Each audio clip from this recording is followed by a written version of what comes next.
Well, thanks everyone for joining for another episode of Tabs. We're talking about business strategy. Today, my friend Greg Mischio. Mischio? What's the Italian Well, if you're in pronunciation? if you're in Italy, it's pronounced Mischio. Oh, there we go. I'm not in Yeah, Italy. I'm in Verona, Wisconsin. yeah. So Well, then your cheeseheads say Mischio. there we go. So I'm here with Greg Mischio. He is the founder and lead man over at Winbound. And today we're going to talk about search intent and what it means to look at customer intent in search and in marketing in general. But before we get started, Greg, do you want to do a quick introduction of who you are and what Winbound is? Sure. Winbound, we're a digital marketing agency, and we essentially what we do is we work with small marketing departments of sales-oriented companies, specializing in manufacturers and industrial clients. And what we do is, if I think 80% of the sales interactions are going to occur in digital channels by the year 2025. That's Gartner research. So you need to find a way to get your sales presence online and meet those customers in those online channels. So what we like to say is we use content to create a digital twin of your sales team. So we do that with online content and video and printed or text content. And then we use different forms of marketing to help distribute that content. So that's paid, SEO, and social media organic. Cool. Thanks for introduction. And just as a side note too, I work with Greg, probably 2 or 3 of our clients. I think overlapped over the years and stuff too, and always done a great job. I think most of the time it's been more blog SEO stuff you've been doing with clients I've worked with too, but your team's always done a wonderful job with that side of things too. Oh, thank you. And likewise, James. For sure. And just so everyone knows too, we're not actually on the same company. We're matching polos today, but it's just more for it's a summer vibe today that we have going on. Well, yeah, and actually, I think we started out the conversation, and these look so similar that I switched the lighting, so I kind of got a Johnny Cash look going right now. Now it's blacked out. It's good. That's all right. So let's dive right in. So what is search intent? So I think search intent is usually used within the context of SEO. So what search engine optimization, what is the intent of the searcher? What are they searching for? So a lot of times people within, start talking about SEO, they'll be talking about, they'll look at keywords. Okay, here's a keyword. Let's look at the traffic. There's a lot of volume, a lot of people searching for this keyword. Well, gee, I think I should rank for that. So I'm going to write some content for it, produce a video to try and rank for that. That's just part of it, though. The real secret and the key now more than ever with Google is to understand the search intent behind why somebody is looking up that keyword. And understanding the search intent, that reveals to you the type of content you should be trying to produce. So, Google is on the side of the customer all the way, and they're trying to understand why customers or why people using the search engine are searching for a specific keyword. And they're like a big giant voting booth. And the more people, they'll serve up these results based on the keyword. And the more people click on a specific topic, that reveals to Google what the search intent is. So if we're trying to rank for a specific keyword, we'll research what are the top 10 results that are coming up in the search. And then we'll say, we'll try and surmise, okay, well, what's the search intent now based on what we're seeing? And then what can we do to improve on that? What could we do to make the result even better for the person who's searching and leapfrog some of these other results? Yeah, it's a really good point. I think, a lot of people, going back to the user experience side of things, when it comes to their website, they care about mobile, mobile friendliness, talk about page speed, kind of like crawler issues, all impact user experience. But a lot of people forget that the biggest user experience of all is actual content matching up the intent of their query, right? Because if they go to your website based on what they think is going to be there, and it's not helpful, it's not the right kind of content, it doesn't really answer their intent of what they're looking to do, they're going to go back, you're going to get a bounce, and you're going to get demoted over time in those rankings too. So obviously the other things matter as far as the technical details, but the search intent and matching that to the content is a big part of that too. Oh, absolutely. And, it's for the benefit of the customer and it's for the benefit of you. Yep. Why would you want to rank for a term that's not going to be a customer in the long run? Now, there's the old SEO play where you're getting inbound links, you're getting more people to link to your content if you've got a ton of pages ranking for a term.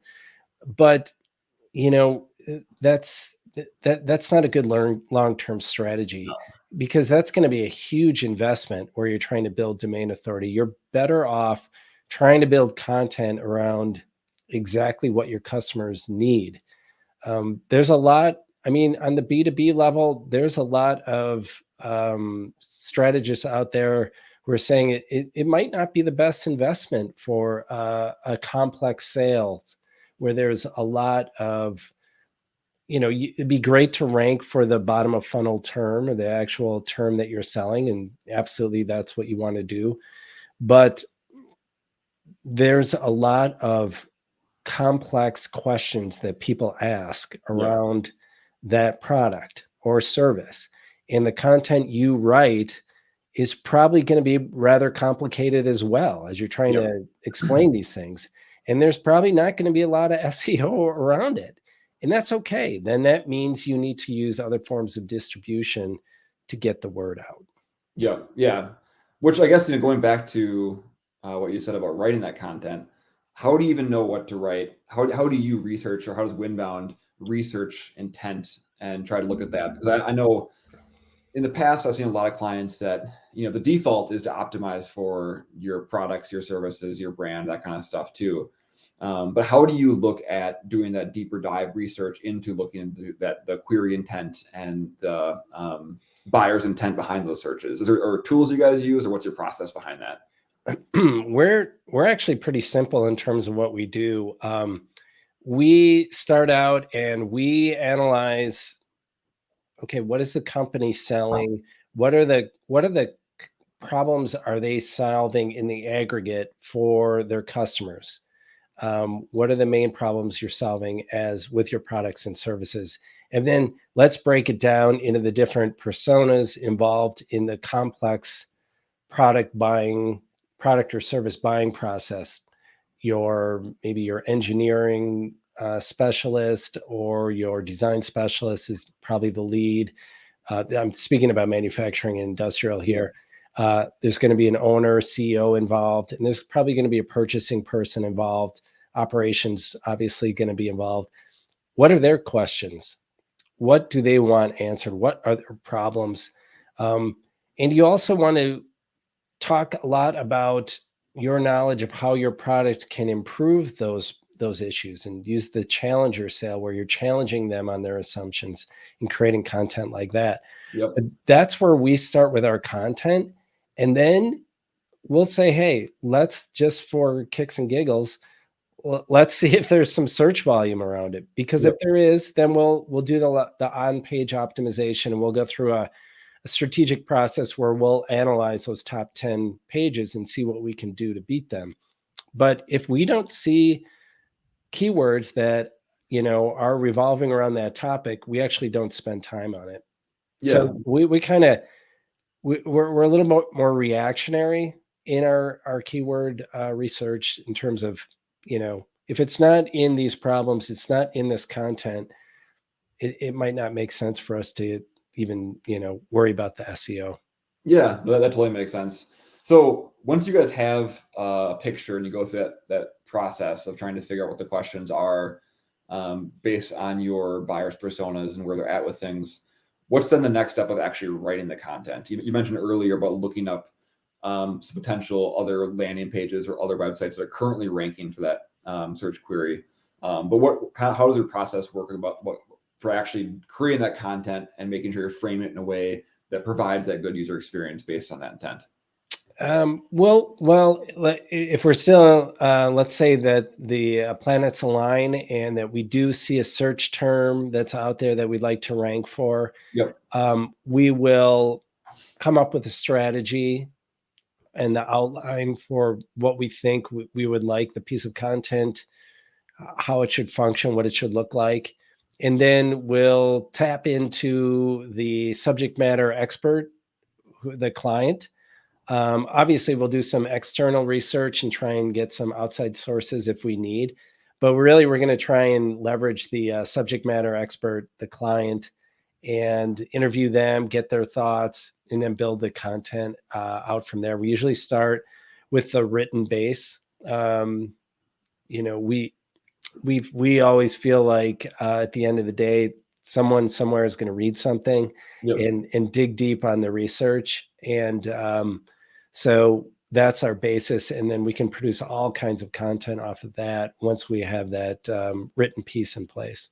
Okay. Is that typically like blog posts or these product pages, or where does this kind of content usually live? Yeah, it really depends. It depends again on the search intent. So Yep. if the search intent is informational, and there's actually, you know, you can tell from the results. If first of all, you can see if there's like people are bidding on it on a pay-per-click Yep. basis. So if there's, you can use some keyword research tools to see if people are bidding on that, and that indicates commercial intent or transactional intent. If it's not, if we don't, so if that's the case, then we'll probably build a web page, a product page, and Okay. make it more sales oriented. If it's not, if it's informational in nature, then we'll make it much more informational. Okay. And I guess kind of on that same note, as far as writing the content itself, how do you guys approach call to actions? Do you say, here's the query, and then their intention is to do research here, their intention is to buy right now, and then have a relevant call to action based on that? Or how do you guys think through call to actions on that kind of content? Yeah, I think it depends on the client and how you're trying to move people down the sales funnel or trying to get engaged. Like, what's your goal with the call to action? Do you want them to dig deeper into this website? Do you want them to subscribe to your newsletter and just, you know, if they're at that very top level, just get them on a mailing list where you can stay in front of them? Really just depends where they're at. I'd say at the, you know, at the top level for an informational search, you know, we like to, with the digital twin approach, we like to talk about getting people to know you, like you, and trust you. That's Yeah. the age old sales mantra. And that's what, you know, people won't do business with you if they know you, they don't know you or like you and trust you. So you're informational, you're usually at the know you stage. Then we try, if we want to move them down the sales funnel, we'll try and get them into the like you stage by giving them some piece of content that helps them do their job. Like, you probably know a lot of your neighbors, but you like the neighbor who lends you a ladder. I like the neighbor who actually comes over and does the work, Yeah. but I would have to pay that person. So I like the neighbor who lends me the ladder, right? So do the same thing with your mid funnel content. Give them some sort of tool or something to help them do their job, whether it's a white paper, a how to white paper, or a checklist, or even a page on your site, which gives them some sort of functionality, a configurator or something like that. That could be your call to action off your informational page. And then from there, you know, hopefully you're leading them to the sales page when they're ready. Yeah. No, I like all those ideas. And, all of those things fit into going back to like, what's their intent of search? Are they researching, or are they trying to buy right now, or what's the intention? And then matching that, either a transitional call to action or more of a sales oriented call to action to it too. Is there anything else, I guess, on the topic of search intent that you wanted to kind of cover, or any kind of other branches of it that you see relevant for the audience to learn about? Um, yeah, I think I've pretty much covered it all. You know, I guess I'd reiterate, the more you know about your customer, that's where your focus should be. Probably a little less on the search engines because they're the intermediary. Yep. They sit between you and the client, and they're just there. They're like the real estate broker in a real estate transaction. They represent the buyer, And so same thing there. So, you focus on the customer, you'll win the search engine. Yeah, that's a really good point. And I've always been a big fan of looking at the buyer personas, obviously, as kind of a starting point for any that kind of research too. And then again, I know in the past I've had some luck with looking at things like Search Console and was going down lower down on like the queries and seeing some random search strings that, Sure. we might have a page or two that kind of talks about it, but it's like how to do this, how, that kind of stuff too, that obviously illuminates potential opportunities. But unless you know your persona, it's not going to matter as far as building that content too. Right. And I would say also, in terms of search intent, don't forget what's the old Henry Ford saying? If I would have done what people wanted, I would have had to build a faster horse. Yep. Same thing. Like they don't know the answer. They don't even know to search for the answer that Right. So, Right. don't be afraid to create the content that's not out there and not showing up in Google search queries at all, because Yep. that's what you've got and that's your differentiator. Yep. No, I totally agree. Well, Greg, thanks for joining today. Where can people find you and learn more about Winbound? I'm on LinkedIn quite actively, so feel free to connect with me there. And let me know that you're a friend of James Roloff and that you watch his show. You're an avid fan, and you want one of these shirts, and I'll send you one of these shirts. This is actually kind of a nice like golf one, so I'm not gonna send any of these ones. It's exactly great for golfing or video interviews. And then winbound.com, and it's win, not wind. It's win, like we're gonna win the NBA championship next year when Chris Middleton is healthy. There it We're is. bound to win it. Winbound.com. Awesome. I'll leave a note in the post here as well too. Well, Greg, thanks again for joining, and have a good day. Thanks, James.